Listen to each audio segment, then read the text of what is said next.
tous les gens qui l'ont été, très souvent, la France est assez reconnaissante de nos députés et de notre Parlement.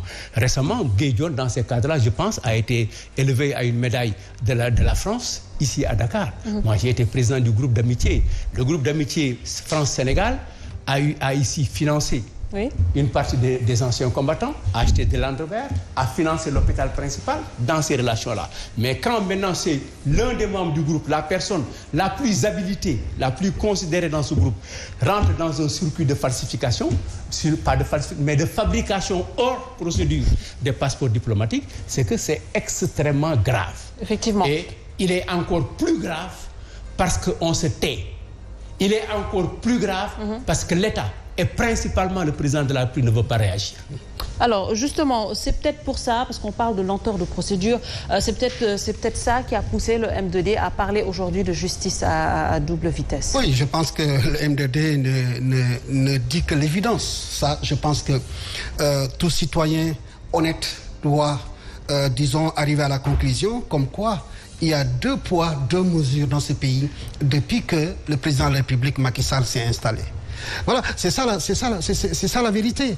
Et le disant, je pense qu'en principe, ça devait aller. Vous savez, l'histoire des passeports. Il a parlé, disons, de la mesure que l'Union européenne voulait prendre en 2018. N'eût été, disons, l'intervention de l'Espagne. Peut-être qu'aujourd'hui, parce que l'Union européenne exigeait, même si vous avez un passeport diplomatique, mais il faut chercher un visa. C'était ça l'exigence. Mais heureusement que l'Espagne n'est pas intervenue. Mais en 2017, aux USA, quand Trump était là au pouvoir, mais c'est connu, il y a des services de police qui ont reçu des plaintes de ressortissants sénégalais, détenteurs de passeports diplomatiques, qui avaient des problèmes avec les cabinets, n'est-ce pas, disons, médicaux, et des cliniques. Ah oui, c'est la vérité aussi. Sans compter ces Sénégalais qu'on a pris à Casablanca, trafiqué de drogue. Il avait par devant lui, n'est-ce pas, un passeport diplomatique. Donc, moi je pense que quelque part, la complicité est établie. Vous voyez, regardez quand il s'est agi de lever l'immunité parlementaire de Khalifa Sall, de Ablaye Baldé, de Ousmane Sonko. Mais attends, c'est des ailes, n'est-ce pas, qu'on a vu à l'Assemblée. Et ce monsieur, je pense, c'est le président du groupe parlementaire. Il avait fait preuve d'un zèle, vraiment, que moi, aujourd'hui, je ne comprends pas. Disons, je ne comprends pas vraiment son attitude aujourd'hui. Donc, quelque part, on a voulu, ou bien on veut, disons, protéger, n'est-ce pas, des députés. Parce que simplement, ils appartiennent, n'est-ce pas, à la mouvance présidentielle. Je pense qu'aujourd'hui, alors, sur cette question aussi, on a entendu Maître Papsen dire quand même que le temps de la justice n'est pas le temps des politiques. Oui, mais attendez, je pense que j'ai envie de rire, j'ai envie de rire. C'est-à-dire que finalement, je pense que ceux-là qui instrumentalisent la justice, c'est eux qui donnent le rythme, n'est-ce pas, à cette justice-là. À quel pas, disons, la justice doit pouvoir se mouvoir. L'un dans l'autre, pour moi, je pense que cette affaire est gravissime. Elle est gravissime, et c'est pourquoi il faut ces deux députés ou bien 3 députés, il faut les sanctionner si il est avéré que vraiment ils sont responsables, ils sont mouillés, n'est-ce pas, là-dedans, dans cette affaire-là. Parce que sinon, mais attendez, aujourd'hui nous sommes la risée. C'est-à-dire, lorsqu'on parle de diplomatie, lorsqu'on parle de passeport diplomatique, c'est le visage, n'est-ce pas, du Sénégal. Aujourd'hui, on va mettre tout le monde dans le même sac.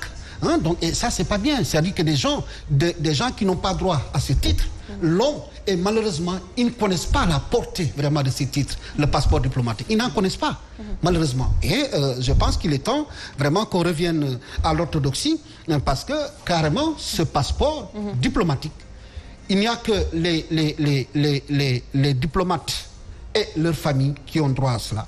Et ensuite, disons, les membres du gouvernement, ensuite les membres des différentes institutions, voilà, donc, des Sénégalais qui travaillent au nom du Sénégal dans des organismes internationaux.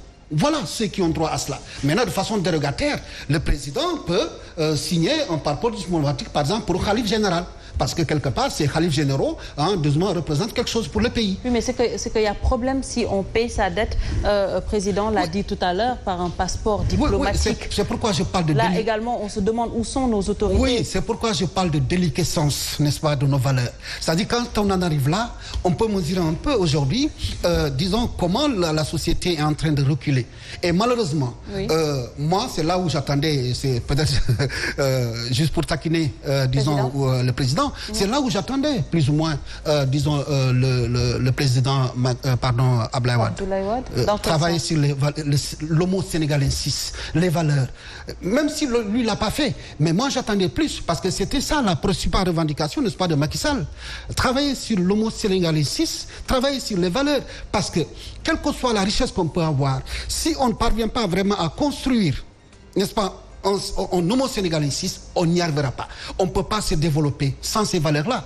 Malheureusement, aujourd'hui, c'est le délitement total, c'est la déliquescence totale, et qui est responsable, cela, n'est-ce pas, qui nous dirige, donne le mauvais exemple, et en bas, les gens copient.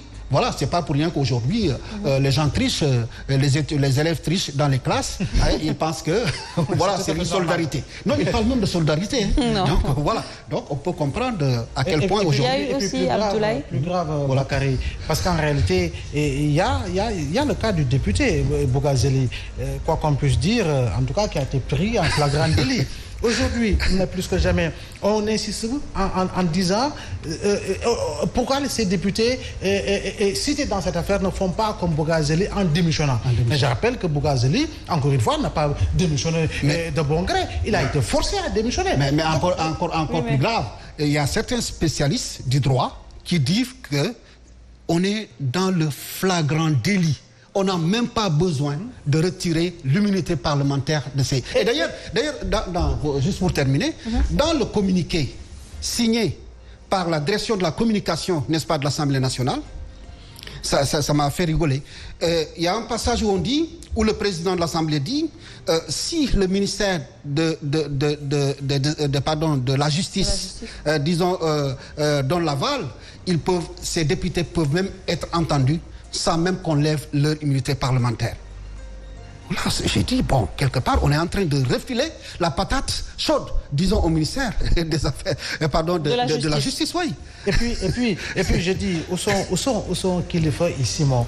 Et par rapport justement à un problème lié justement à des passeports, à des problèmes de visa. Aujourd'hui, ils sont placés sous mandat de dépôt. Et pour moi, cette affaire de passeport diplomatique est encore plus grave.